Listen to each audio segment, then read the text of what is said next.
Always good to be here. Huge thanks to the Space Store. Some of them are having a well-deserved break this week because everyone's kind of getting a bit, I don't know, locked down out, as it were. So hoping we're still reaching out to as many of you as possible, either via YouTube or if you're watching it on catch up, more than happy to do this on catch up. So every 2 weeks, Terry and I basically talk through the latest and greatest in space news. The last 2 weeks has gone a bit insane in terms of the sheer number of stories that have been coming out. So we had a bit of a kind of roundup and thought, okay, we're going to narrow it down to 4 or 5 stories that we thought really interesting and something that we could kind of dive in a bit deeper to, because people will read quick tweets here and there and the headlines, but we like to go in a little bit deeper. So we're going to open up with what I think is one of the most fascinating missions in recent years anyway. It's a return to the moon. So not since the Apollo era in 1972 have human beings been to the moon. So 1972 with Apollo 17, Harrison Schmitt, Gene Cernan on the surface, Ron Evans in orbit. That was the last time any human beings basically adventured any further than about 450 miles away from our planet. Since then, there's been some robotic missions. There's been the Russian lunar series, Luna 20, Luna 24 being the last two, Luna 24 in 1976. That returned about 170 grams of material from the lunar surface. Now, if you compare that, and this is always a great argument for why human exploration is better than robotic exploration with the Apollo samples, the Apollo team brought back 382 kilograms of lunar material, which is still being analysed to this day. Some of it still not even been opened, in fact, at the Lunar Receiving Lab. China, however, hoping now, after the Americans and the Russians, to be the third country or nation to not only land on the surface of the moon, but bring samples back. And I know Terry's going to dive into this one with a lot of depth, because it's quite an interesting story, isn't it, Terry? Yes, indeed. As you say, the first time since 1976. And of course, we've learned a lot more about the moon since then, not only studying the samples that Apollo brought back, and indeed the Russian ones, but with orbiters and much more advanced analysis techniques. So we know a lot more about the moon. But the main purpose of this mission is to sample from an area that hasn't been explored before. But just to go back to the beginning, it was launched on the 23rd of November on their workhorse Long March 5 rocket. The mission is to last up to 23 days, including getting there and getting back again. And it's to land on an area of the moon, as I said, that hasn't been sampled before. It's some people say in the Oceanus Procellarum, which is the largest of the dark so-called seas, although obviously they're not seas, they're totally dry. But it's actually in a little offshoot, if you like, from that main area called the Sinus Roris, or the Bay of Dews. Great names that they gave to the lunar features whenever they thought that the dark areas were water. You have marshes and bays and seas and oceans and so on. Totally dry, well, not 100% dry, but certainly no seas. So the Apollo samples all over the moon, all mainly deliberately, came back with rocks that were very, very old on the moon, more than 3 billion years old, because they were primarily interested in the origin and formation of the moon. One of the reasons for that is that here on Earth, we really can't study anything that goes back more than about 3 or 4 billion years because of plate tectonics. Everything is recycled. The moon doesn't do that. So if you want to go back to the early time of the solar system, whenever objects were forming, the moon is a better source of very ancient rocks. So all the Apollo samples are basically more than 3.5, I think, billion years old. But we're now interested in what has happened to the moon much more recently. And the area that's it's going to now, the Chang'e, is about 1.2 billion years old. Still very, very old, but a different era in the moon's evolution. It's near a very interesting feature called Mons Rumker, or the Rumker Mountain. It's not like a mountain that we have on Earth. I think it actually looks like a wart on the moon. It's basically a raised plateau with very irregular surface, but on the surface, as well as some recent craters, there are some domes, which are volcanic features. There's basically like a bubble coming up that hasn't quite burst. So we know from studies from spacecraft orbiting the moon, which analyze the area, that's much more recent, and there's other interesting things about it, which I'll mention in a moment. Now, the lunar surface is always being what we call recycled. In fact, we talk about the gardening of the moon's surface. nobody there with a spade or a shovel. But the moon's surface is constantly bombarded by meteorites of all sizes. They hit into the surface because in some cases quite a large crater, and others they literally just churn up the soil as if you were to throw a stone hard into a sandy beach. It would disturb the top couple of inches of the sand. So that means that the lunar surface is continually being churned over. It's also exposed to radiation. So what they want to do is to get down below that modern surface area, which is contaminated by the impact of meteorites that have landed on it and affected by the radiation from the sun and from the cosmic rays from the galaxy. So this spacecraft will actually have 4 components, one of which is a rover with a drill, and it will drill down up to 2 meters into the surface to get down below the area where the surface is being continually modified. And they hope to return up to 2 kilograms of material. It's a very ambitious mission. They're going to load that material from the lander into an ascent stage. The ascent stage will then take off and rendezvous with an orbiter, a bit like the way the Apollo ascent stage rendezvoused with the orbiting command module. And that will then transfer to another module, which will return back to Earth and parachute to land in the Mongolian area of China. So it's quite an ambitious mission. It's a big, hefty rocket, 190 feet high. It's 870 tons, which is quite big for one that isn't carrying a crew. And the samples are then go to the Chinese Academy of Sciences for analysis. Just to go back to a point I mentioned, this is a very interesting area. We know again from analysis from orbiting spacecraft that there's a concentration of volcanic elements, and particularly some radioactive ones like potassium and thorium and uranium. And it'll be very interesting to see what that will actually turn out to be whenever they get it back and analyze it. Due to come back to Earth on the 16th or 17th of December, and we hope obviously that all goes well and the capsule comes back safely onto the surface. It's an interesting time for sample returns in general. Obviously, we've got the recent success of OSIRIS-REx, and that's obviously on its way back over the next few years. Also in December, we got the return of Hayabusa. So if you're a planetary geologist right now, it's a really, really interesting time to kind of look at this stuff. And if you've ever been in the presence of any of the Apollo moon samples, there's something about them. There's something magical and mystical. It's illegal to own them, which is one of the interesting things with the Apollo samples. And NASA are now offering to pay some of the private companies that are aiming to land on the moon over the coming years for samples to come back again. Obviously, they want to do as much comparison and analysis and testing against what they have from the Apollo missions against all the other potential landing sites in particular. As Terry said, this one's an interesting site. Terry was showing us the location earlier with Mons Rumke, and it's right on the limb, right close towards the limb of the moon, which is well away from any of the Apollo mission sample returns. So it's going to be, I think, quite an interesting one, especially in light of, as Terry was saying, this is a volcanic region as well.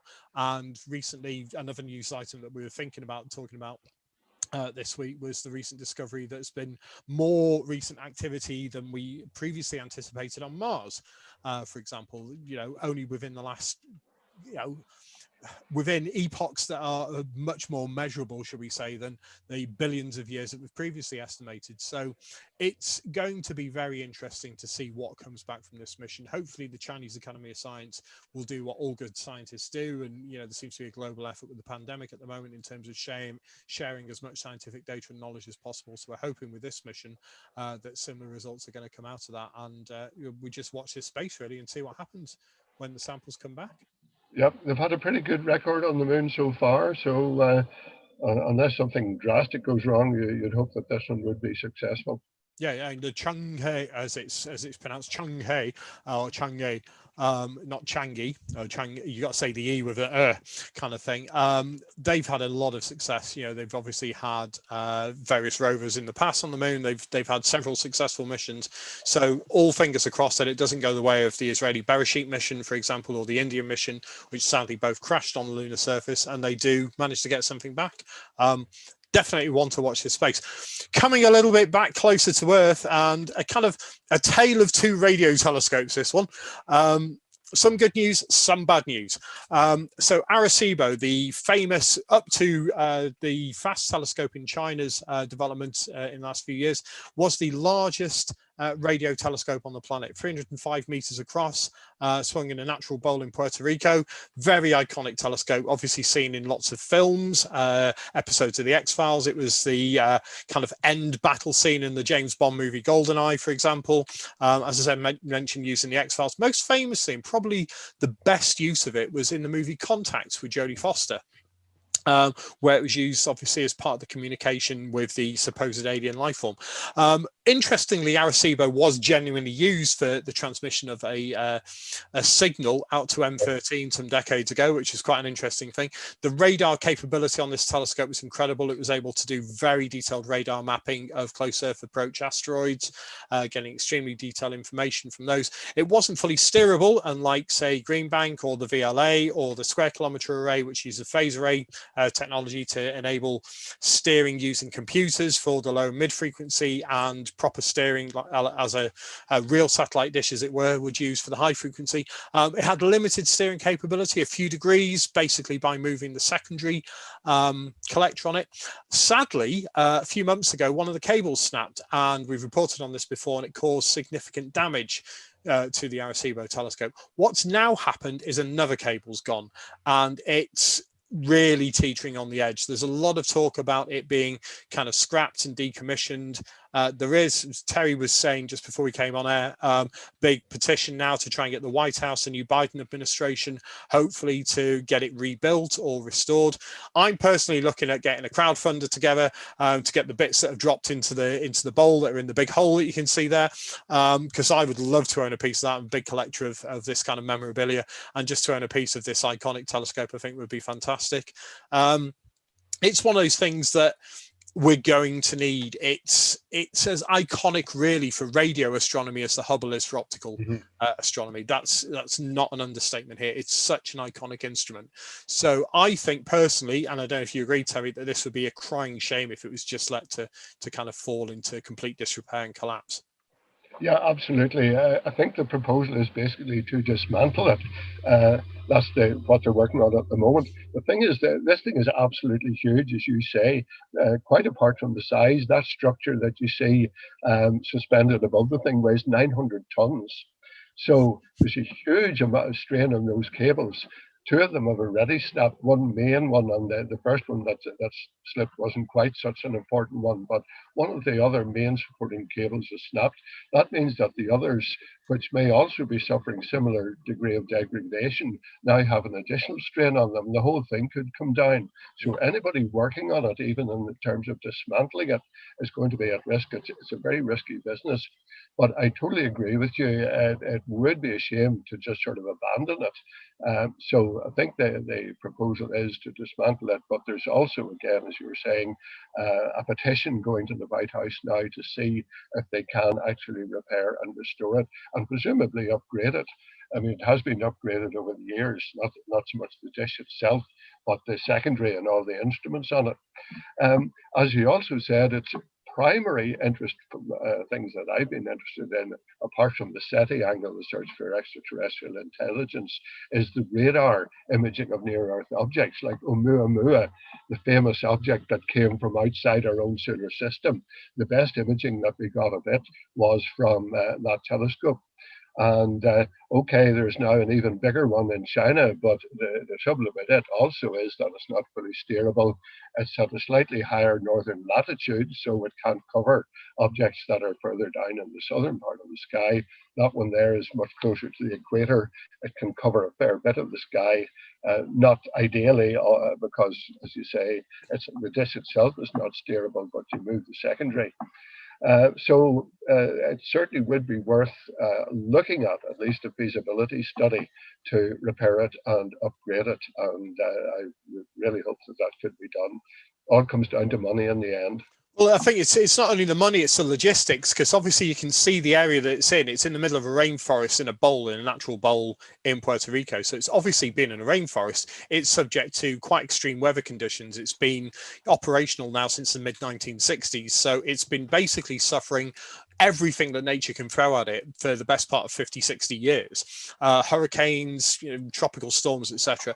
All of this has taken a toll, as Terry was saying, on the cables, and they are getting to this state where it's going to be probably next to impossible to mount the logistics needed really to repair it. But that brings us on, I was saying at the opening, this is a tale of two radio telescopes. So the good news is the Deep Space Network. So if you don't know the Deep Space Network, this is NASA's global communications network for basically multi-band communication with all of its deep space spacecraft. So Juno, Galileo, New Horizons, the Mars exploration rovers and Mars surface rovers. All of those missions basically are communicated with via the Deep Space Network. These are massive telescopes. You've got one's based in North America, you've got one in Madrid, and you've got ones famously down in Australia. The Dish, if you've seen the movie, not a particularly accurate movie, but the Dish obviously beamed back the first televised images from the lunar landing in Apollo 11. So these again are really iconic telescopes. Now, one of the interesting things with the Voyager mission, so the Voyagers are the two farthest still operational human-made objects out there. So they both crossed into the heliopause. They've basically gone into what's technically interstellar space. They've exceeded the boundaries of where our sun's kind of influence is exerted on our own solar system. Now, since 1977, these things have been traveling out, obviously with the Grand Tour. They both encountered Jupiter, took some stunning images of Jupiter, gave us some of our first close-up views of Jupiter's amazing cloud formations and cloud deck and the Great Red Spot, were the things that helped us to discover that Io was a volcanic moon, some of the incredible ice formations on Europa. Then out onto Saturn, where they kind of parted company. Voyager 1 basically then shot off in its kind of own direction. Voyager 2 then going on to Uranus and Neptune. Now, the thing with Uranus and Neptune was they wanted to image Triton. Now, to image Triton, which was Neptune's largest moon, they had to do this polar flyover with Voyager 2, which basically then, using the gravity assist model, enabled them to image relatively close up Triton and see the amazing geysers, these kind of ice volcanoes that were on the surface of Titan.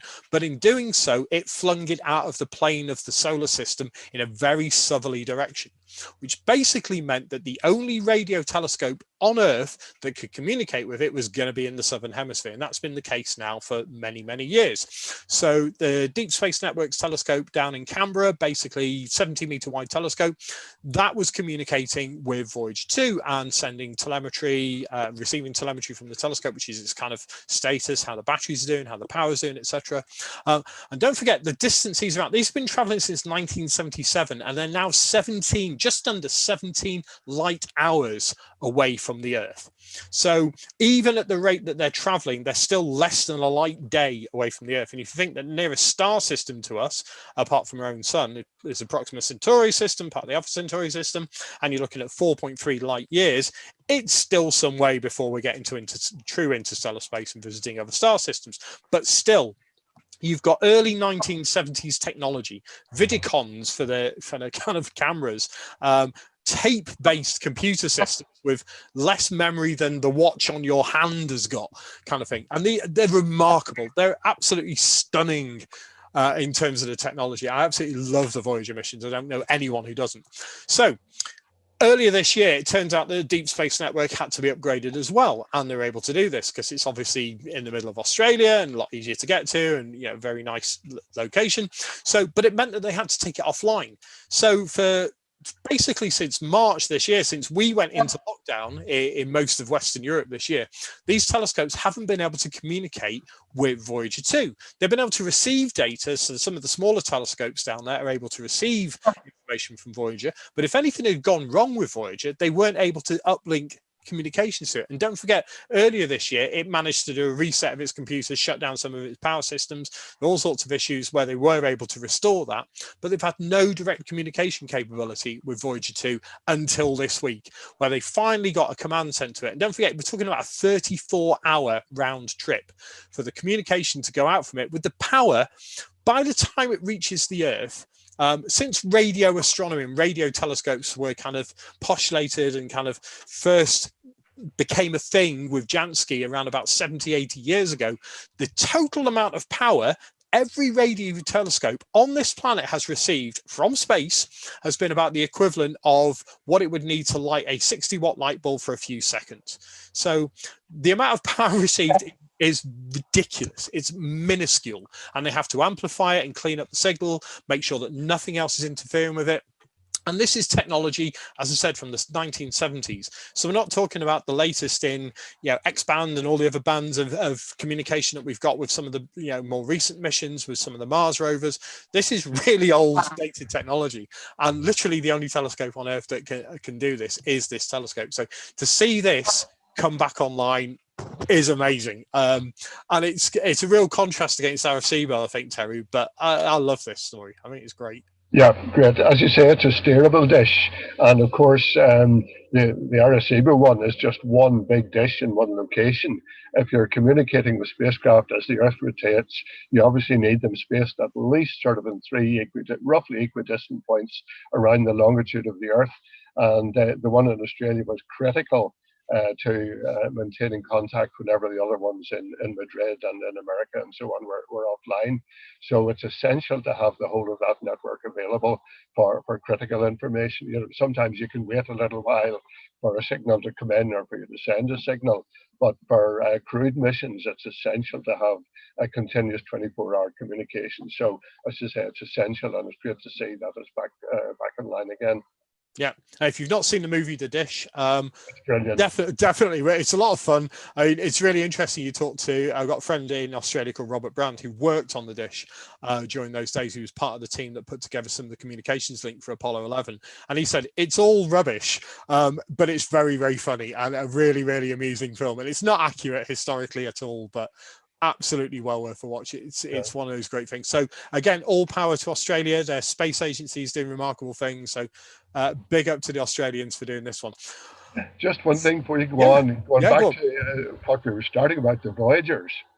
The film about them called The Farthest is an absolutely brilliant film. You should see it if you possibly can. And it is, well, it's not a fictional story. It is 99.9% accurate, basically. It's talking to the people that were involved. But it's a brilliant film. It's won all sorts of awards. I thoroughly recommend it. Yeah, the great privilege a few years ago at a conference in America of meeting Dr. Ed Stone and some of the Voyager team, and they're so humble, and they're so, it was such a collective team effort, and it gave us people like Dr. Caroline Porco, who was understudying and working alongside people like Carl Sagan at the time, and some of the amazing science that has come out and is still coming out of Voyager to this day. It's probably humanity's greatest technical achievement as a robotic mission, apart from the Apollo obviously missions. As a robotic space mission, New Horizons is fantastic, Juno, Galileo, they're all amazing missions, but Voyager is just one of those things that just keeps going and keeps delivering. And it opened up the solar system in a way that has never been replicated. So all hail to the Voyagers, definitely. And as Terry said, The Farthest is a great film if you've not seen it. Brings me on to a more annoying story. So those of you who know me, I'm a bit of a meteorite collector, and I've worked very closely with a company called Aerolite Meteorites in Arizona. And we pride ourselves in being a very fair and very kind of open and honest meteorite company, and I just love collecting these things. They're fascinating from a scientific point of view. So a few months ago in Indonesia, there was a chap making a coffin. Basically, he's a coffin maker, and he's in his workshop. And whilst he's noodling away and whittling away on making these wooden coffins, crashing through his roof comes a 2 and a bit kilogram meteorite. Now, when a meteorite hits a human-made object, it's known as a hammerstone, and it massively increases the potential value on the collecting market for this.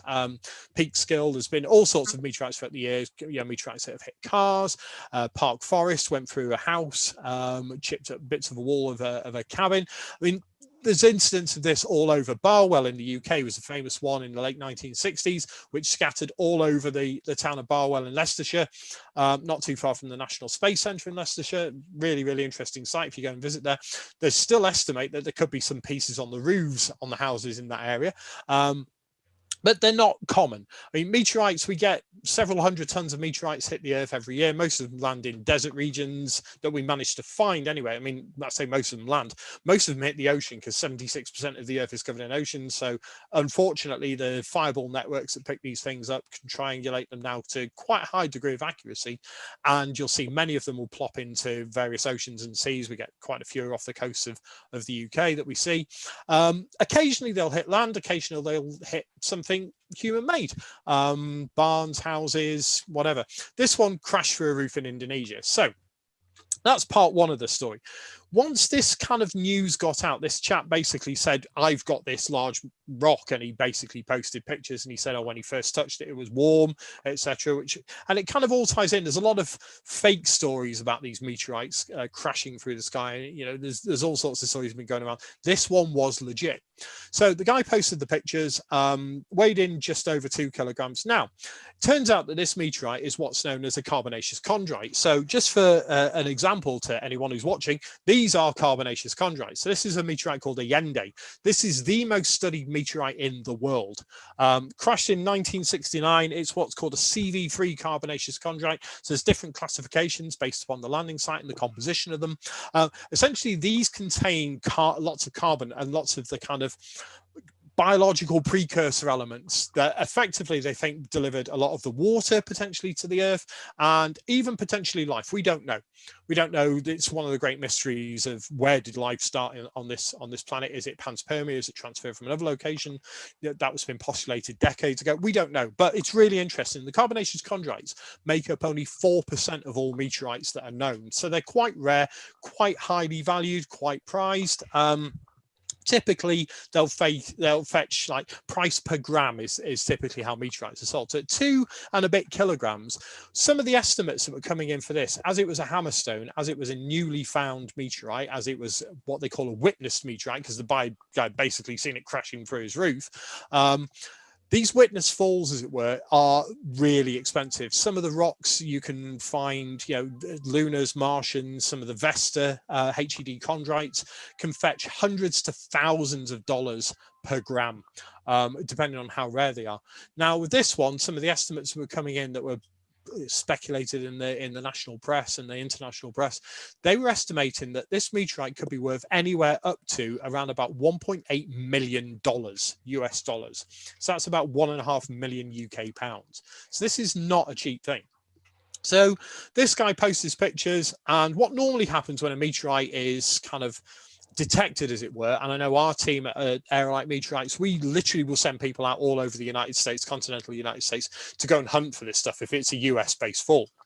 And happens all over Australia, any location. People and the Antarctic research teams that go out into Antarctica, they'll go up to places like the Allen Hills region. They'll go looking for meteorites that may have been dragged there by the moving ice sheet and pick them up. And these are really prized items because, you know, the closer you are to the date of the fall, the more pristine and the better the condition of it is. So typically what you'll find, I'll show you in another one here, this is NWA 10305, NWA Northwest Africa. It's a carbonaceous chondrite.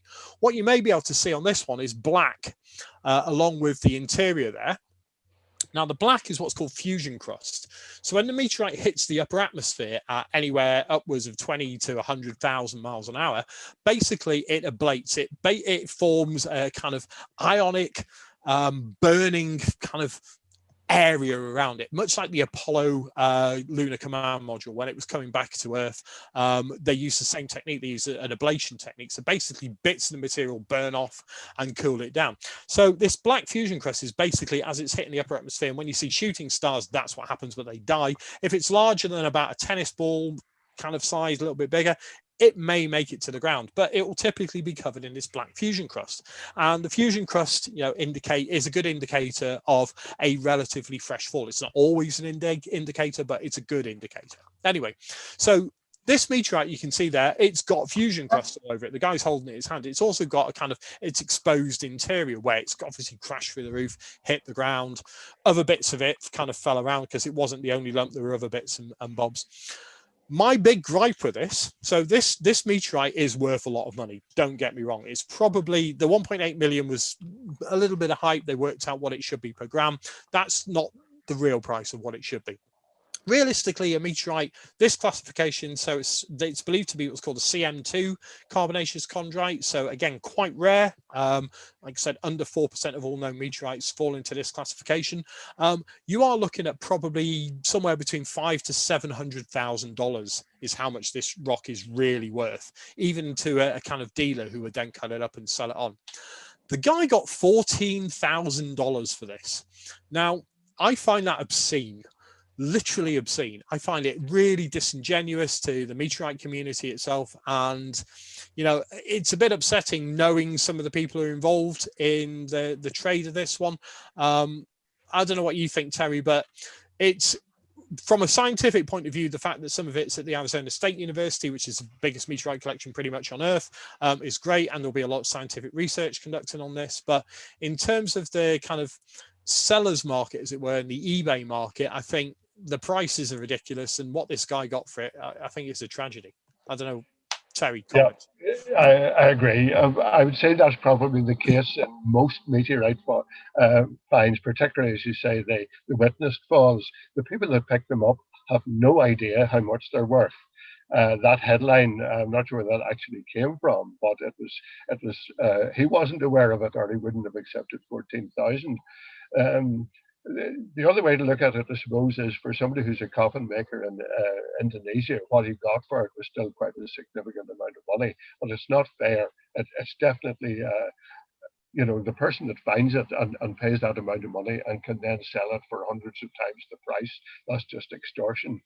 There's one other interesting thing about all meteorites. When you see a fireball, particularly looking, for example, at the video disk, and you look at that sort of burning, I suppose it's almost like a plasma. It's ionizing the air around it. It's so hot. You would expect the stone would be too hot to touch when you pick it up. Oh, no. Actually, for the last 20 miles or so, once it's down the lower part of the atmosphere, it's lost its space velocity, and it's just falling as if you dropped it out of a high altitude aircraft. And that makes it start to cool down. Now, certainly the outer part of it will still be relatively warm, because it doesn't take all that long to fall that last bit.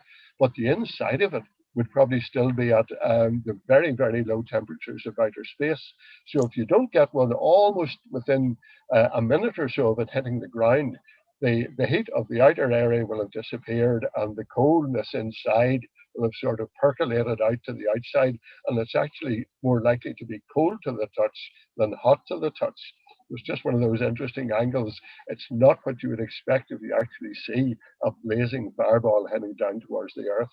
Absolutely. And the other thing with the, especially with the carbonaceous chondrites, most meteorite hunters will go out with magnet sticks, metal detectors, etc., because a lot of meteorites have quite a high iron and nickel content in them, relative to terrestrial rocks anyway, in most of the desert regions. Some areas, I mean, I've been meteorite hunting, for example, out in Tanzania and Kenya, and it's a nightmare because you've got like, you know, large amounts of magnetite and various other rocks there that scream at metal detectors. But a lot of the regions, like the Nullarbor Plains in Australia, for example, going out there with a metal detector, or you know, some of the high plain deserts in the United States, great locations. If you see a black rock and it screams at a metal detector, you've a very good chance that it is a meteorite. With the iron meteorites, that latent heat, as it were, is retained for a little while longer, but as Terry said, it'll cool down quite rapidly, because as it's going through the air at terminal velocity, it's essentially cooling down. So you know, if you're coming through at 9.81 meters per second squared, you're going to be cooling down. The carbonaceous chondrites, though, do there's just something about them. They're this beautiful kind of unique classification of meteorites, and as I said, I just find, yes, while science is going to get some real benefit from this, I think it's a real shame that this guy has been not duped, because as Terry said, for a coffin maker in Indonesia, this is probably quite a significant amount of money. But there was another recent incident with a meteorite called Ceracho, which is a palisite class. Now, palisites are equally as rare as the carbonaceous chondrites. They're the ones that form these kind of beautiful gemstone structures. Now, Ceracho, these big rocks, kids were playing on these outside of this village in Africa, and eventually got its way onto the market. And all fantastic. The irony of it is that the Cerato meteorite has a tendency to kind of rust.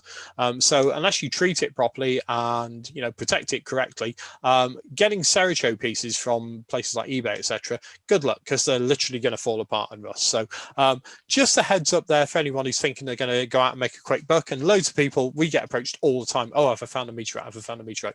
People pick up rocks in the street. I've had people even pick up pieces of tarmac and say, I think I've found a meteorite.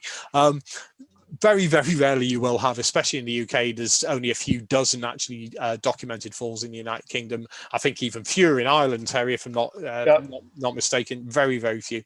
So if you think you're going meteorite hunting, go with a recognised professional team. Go out into Morocco, hopefully when COVID's over, etc., or Tunisia, or Australia, or North America, and you might get lucky if you're in the scientific research domain. Antarctica is very good if you can handle the extremely low temperatures. But yeah, it's an interesting story. It's one to, it's kind of a good warning, I would say, that if you were to find something, be aware that people will try and jump on top of you and offer you ridiculously low prices for it. So anyway, there we go. Moving on to a happier story. Let's move on. So Rocket Labs. Terry, this is a good one. This is a really good one. Yep, Rocket Labs have joined the club of those companies that have done a successful recovery of the first stage of their rocket, the Electron booster. There are a couple of ways that they're working at this. They already did a test of what they hope will be their final preferred solution to recovering the rocket stage, and that's to catch it in midair. They successfully did that with a dummy a couple of months ago. But this was a real genuine rocket, delivered its payload into orbit. Well, the first stage anyway, got it up towards orbit. And then they basically oriented it so that it was falling the correct way. A little drogue parachute came out and made sure that the orientation was stable. And then that drogue parachute pulled out the main parachute and slowed it down very considerably. And it then fell into the ocean at a relatively low speed where it wouldn't be damaged, and they knew where it was coming down, so the ship nearby, and the ship goes along and blocks it out of the ocean. So they can use that again. As we were saying earlier, falling in salt water is not the best way for a piece of a rocket if you want to use it again, but it's certainly better than it crashing and burning up. So they hope to be able to use that again, and they were monitoring a lot of the stages of the parachute deployment and so on, with the aim of the next time to actually recover it in midair using a helicopter to catch a cable, the cable that attaches the rocket to its parachute, and then they recover it and it doesn't get wet. So this is a very good first stage towards moving towards that eventual total reusability of the rocket. And that's the way to do it to save money.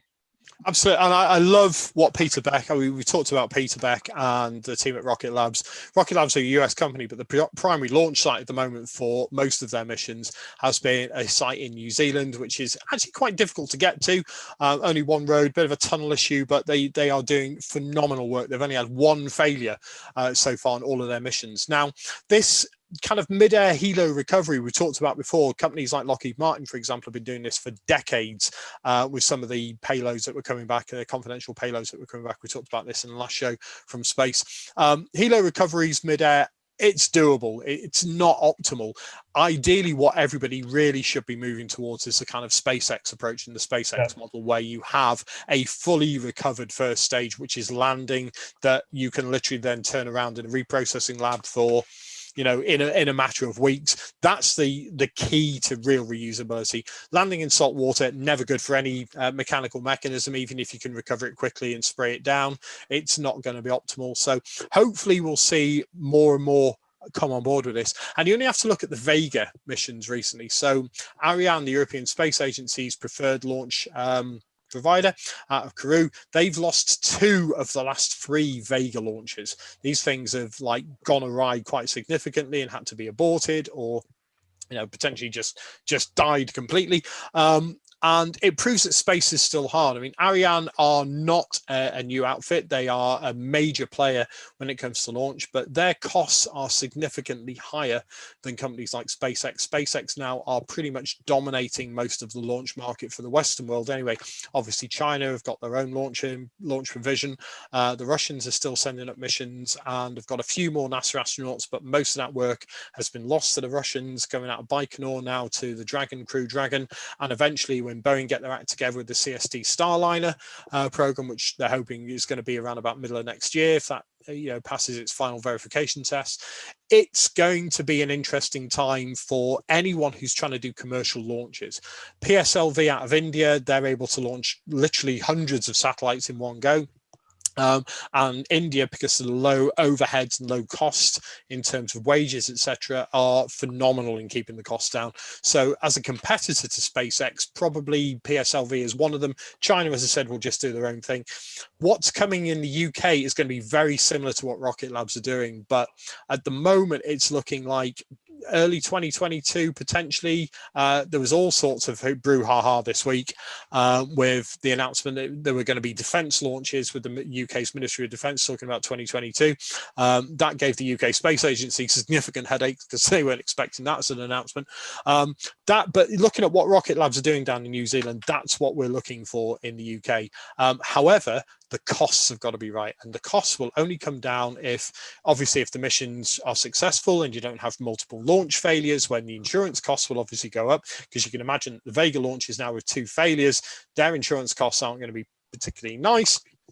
And recovery of not only the first stages, which SpaceX are doing and now Rocket Labs have managed to do, but recovery of the fairing stages as well, and the other stages that aren't left in orbit. I mean, SpaceX are now capturing fairing stages in nets. The level and precision and accuracy of what SpaceX are doing is literally unrivaled. They're able to land on a moving barge in the middle of the ocean to within a few inches in terms of precision, which it's astonishing. It really is science fiction. So all best of luck to Peter Beck and what they're doing in New Zealand, and hopefully they'll be able to do this mid-air recovery. They've got the climate for it, unlike if you're launching over the Faroe Islands, which some of the launch sites from the UK are doing. The jet stream and the high altitude winds up there and the general weather may not be optimal for this. We shall see. Lockheed Martin have done some of the testing in the deserts in the United States and managed to do these recoveries. So let's hope that success can be replicated off the north coast of Scotland. But yeah, it's one of those wait and see moments, I think, Terry. But I love Rocket Labs. They're kind of they're not hobbyists, but they're like this budget space launch company that they're just doing their thing and doing it really well. Yeah, agreed. The one thing about the SpaceX and Elon Musk, and full credit to him for what he's done, but if you're going to land a rocket back down on its launch pad, you have to carry up enough fuel to slow it down and get it to land, to land at a few centimeters per second or whatever it is. And for every 100 kilos or whatever it is of fuel that you need to bring up into space in that rocket to get it to land again, you need at least 7 times as much fuel to get that fuel up into orbit. So it's not a zero-sum game. You pay extra in loss of your overall payload if you're carrying enough fuel to be able to land your first stage back on the ground. But he's done his sums, and he's not a poor man, so he must know something about money. Well, that's the thing. I mean, you do the sums. Fuel is a relatively low cost compared to the cost of rebuilding a spacecraft. So yes, you can put in an extra third or whatever of fuel that you need for the recovery and the re-entry phase and the landing burn and the descent burns, etc. Obviously, the numbers stack up because Elon Musk this week, as people may have seen in the news, is now the second richest man on Earth after Jeff Bezos, who is the richest man on Earth. And what do they both have in common? They both run rocket companies. So there must be something in this rocket business to make it economically viable. And I know Musk set up PayPal, and Jeff Bezos obviously gets a lot of his fortune from Amazon. And I just love, the fact that I buy stuff from Amazon. I know that my money's going into funding a space program. So I'm not too kind of downhearted about the whole being able to order from home. Obviously, COVID's having a massive impact on the retail sector. But if I'm funding a space sector business, I'm quite happy with that. So for all of his Phobos, foibles, both of them must scan Bezos. What they're doing from a scientific standpoint is just remarkable, and they're both managing to land reusable first stages. Obviously Bezos is only doing on suborbital at the moment, and very soon we're going to see Virgin Galactic as well. So with the safest approach, technically, in terms of putting a crew into suborbital flight, the least dramatic re-entry, as it were. If you're pulling 6 to 8 Gs, you only have to watch Disney are running the right stuff at the moment. You only have to watch that to see that it's a hairy experience coming back and taking off. Although the Dragon, it looks like it's almost like a bus ride. Absolutely. It's astonishing. So finally, now on to what's happening in space. What are we looking up for? One of the things that some of you, if you didn't have clouds, you may have seen the Dragon flying overhead, chasing the space station over the last few weeks, with the successful deployment and launch of the Crew 1 mission. Keep an eye out for that, obviously, when it separates in a few months' time, probably 6 months' time, and when the crew are coming back. There's a lot up there at the moment, though, isn't there, Terry? I mean, we've talked about Mars a lot, but there's some really fun stuff in the coming weeks. Yeah, indeed. Mars is past its best now, although it's still noticeably bright, and still the red color is quite distinctive compared with anything else in the sky. But just talking about the ISS, of course, the Crew Dragon is now docked to it, but the ISS is making a series of evening passes over the British Isles at the moment. And there are a number of websites that you can check just where exactly it'll be visible from your own location. Heavens Above is a very simple and easy one to use.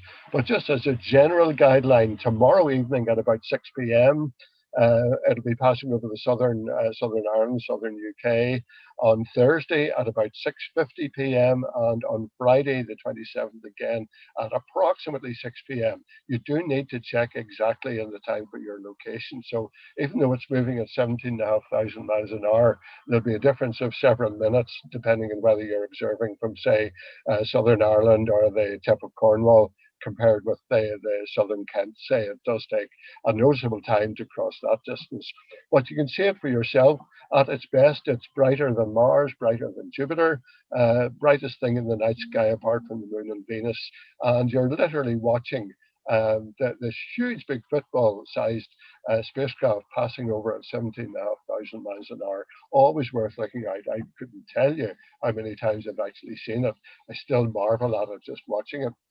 The other thing that are things of interest at the moment, there's a really big sunspot has just appeared on the edge of the sun, is moving around towards the center of the disk.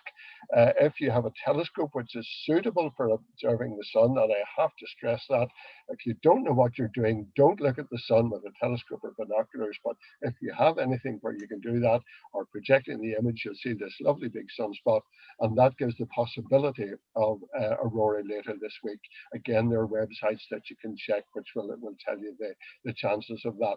And then the other thing that's coming up is the Geminid meteor shower, which occurs in the middle of December, the best meteor shower of the year by far. And this year there's no interference from moonlight.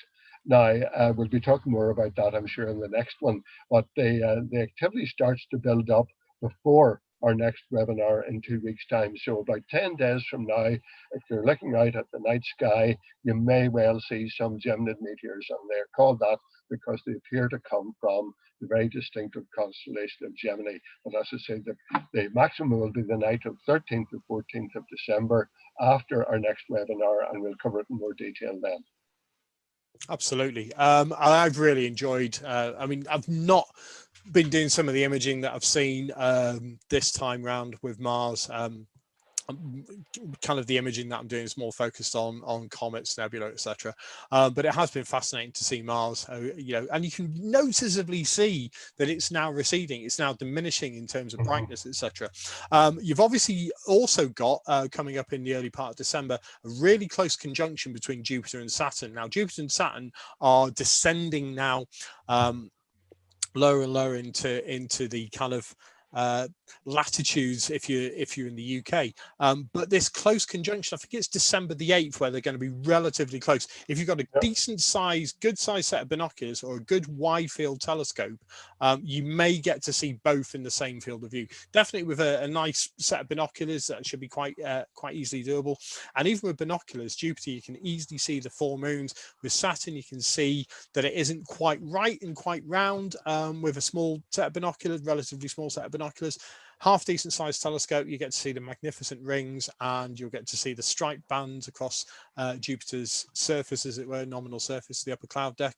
Half a decent sized telescope, you'll get to see the great red spot, and definitely the moon's orbiting around. So keep an eye out for that one. Sorry, Nick, sorry, I have to step in there. It's not the 8th of December. It won't be until the 21st of December. 21st of December. I knew it was coming up. Yeah, so that's why I didn't mention it this time. Okay. We'll concentrate on that on the next webinar. We will grab that next time. So yeah, I was reading about it. I thought, this is really, really good. This is going to be a great photo opportunity. So we'll cover that a lot more next time. Apart from that, that's pretty much all we've got for this week's show. It's been and always a joy. The next one is on the 8th. That's where I got the 8th of December from, because our next show is on the 8th of December. So next show on the 8th of December, where we'll probably have loads and loads to talk about as well. Stories that probably just missed the cut on this show, and much more, because things are always happening. We'll have hopefully an update on Chang'e 5, the Chinese mission, and hopefully that will have successfully touched down and be on its way with its sample return mission. Loads happening, and then early next year we've got so much happening with the Mars missions and the Mars descent. So hopefully, I keep saying lockdown's going to end. We've obviously had the fantastic news about the vaccines, the 3 vaccines. Like you wait for one, it's like buses, they all come along at once, and we've had 3 phenomenal scientific teams come up with hopefully Nobel Prize winning work in terms of vaccines. So hopefully within the next 3 to 6 months we'll start to see the rollout of those, and then hopefully Terry and I will be able to get out again and talk to all of you people, wonderful people in person, attending astronomy events and shows, showing you the night sky with real telescopes in real events, and just generally enjoying the night sky. But for now, hopefully this is keeping you entertained. Okay, bye everybody, thanks for watching, keep looking up. Cheers. Good night from me, and it's good night from him. Thank you.